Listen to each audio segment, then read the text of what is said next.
What's going on, everybody? Scott Oden coming at you. Today, we're going to talk about the Trinity of golf drills. Timeless drills that just will never get old, no matter who you are, what you're doing. These are drills I use with students all the time, no matter what they're working on.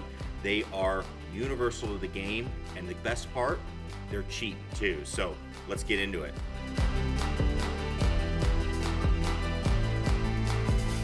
Hey everybody, Scott Oden coming at you. We're here in the studio. We're going to get into working on some of these drills. Again, if you haven't already gone over and checked out our other channel, we are actually, as you're watching this video, we are out filming for the Legion of Birdies, which that will be our other channel, having a little more fun with the game and enjoying some of the parts I really love about golf and why I've been a part of it for so long. So if you're interested in that stuff, make sure you check that down below. It's going to be a lot of fun, and we look forward to seeing you over there. Now, let's get into today helping you with your game.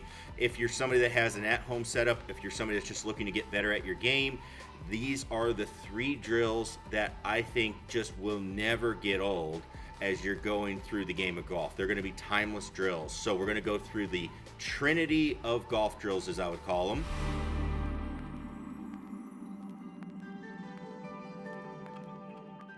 The first one is going to deal with a concept that you should be very familiar with, because if you're not, you're probably not hitting the ball very well, but it's trying to hit the golf ball in the center of the club face. So what we have here, the first drill, we have the TGate drill.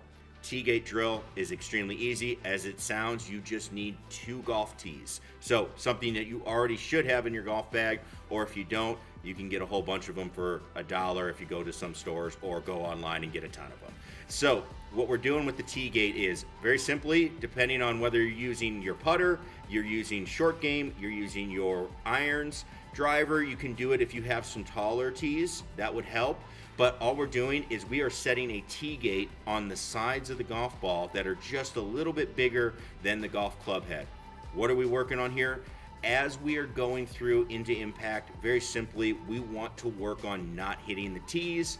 If you do that, you're pretty much going to guarantee or get very close to hitting to the center of the golf ball and having the center of the face hit that golf ball. Now, we do this drill all the time, especially if somebody's going to work on a new move, because I want them to still focus on, hey, you're going to try something different, but I want you to remember as you're doing this move, I want you to still hit the ball in the middle of the club. That's still rule number 1 of golf. Hit the ball in the middle of the club face. So this drill, always going to work, always a great one to go to. I bring it out anytime anybody's just coming in and they're having some struggles. We go to this drill, just remind you to get the club to the center of the golf ball, the center of the face, and the ball need to meet. Now, one little tip as you're doing this drill, if you're struggling, you can hit one of the tees. It's preferred if you don't, but if you hit one, make sure you hit the inside tee. If you're hitting the outside tee, that's going to be that dreaded shank that you have that we do not want. So that's a little tip as we go through that. Number 2 is the old swing plane alignment drill. So what you're going to need to do this drill is you're going to need a driveway marker. You are going to need a pool noodle, both things that you can get for a grand total of under $5. If you're indoors, you're going to need some way to hold that. You can go get some devices that hold alignment rods and stuff like that. They're like $80, some of them, or like 50. What I've done is drilled into wood in the past and just made a spot where I could have the alignment rod get held, or get a range bucket, or what I also use is a road cone that you can get. That one's a good one to use as well. We will have the alignment rod just sitting inside of that. So what are we going to do with this drill? Very simple. We're just working on making sure we're not coming over the top, or if we needed to, we could flip it around and make sure we're not coming too much from the inside.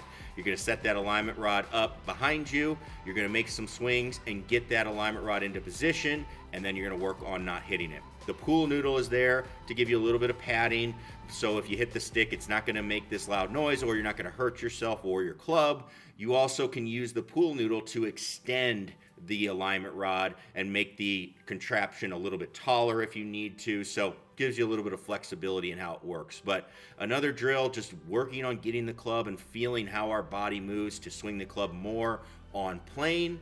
That is a great drill that you'll see on the professional ranges all the time, and I just think you're going to see it in golf for a long time, if not forever.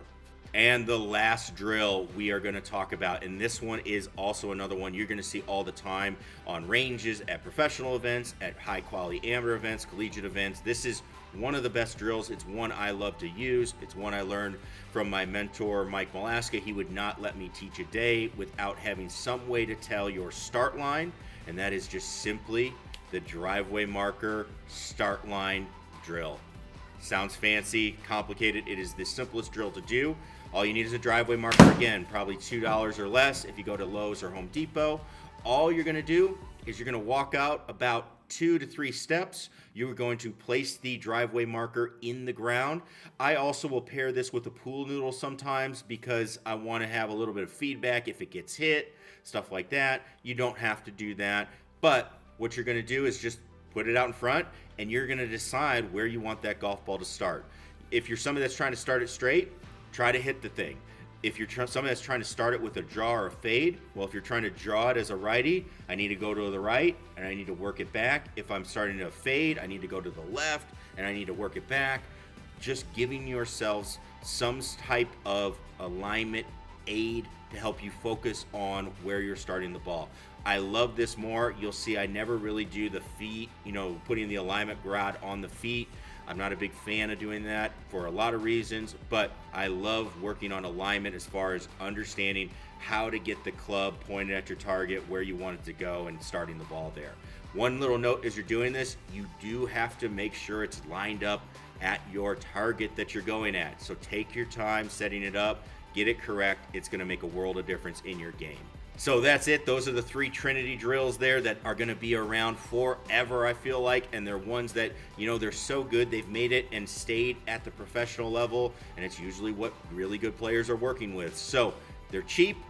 No reason not to do them other than just a little bit of setup. But once you got them set up, you can work on them a lot, build your confidence, understand your game. You're going to play better. So if you have any questions about that, please leave a comment down below. And as always, thank you so much for watching. Click that subscribe button. If you are not a subscriber already, give it a thumbs up, and we will see you in the next one. Peace.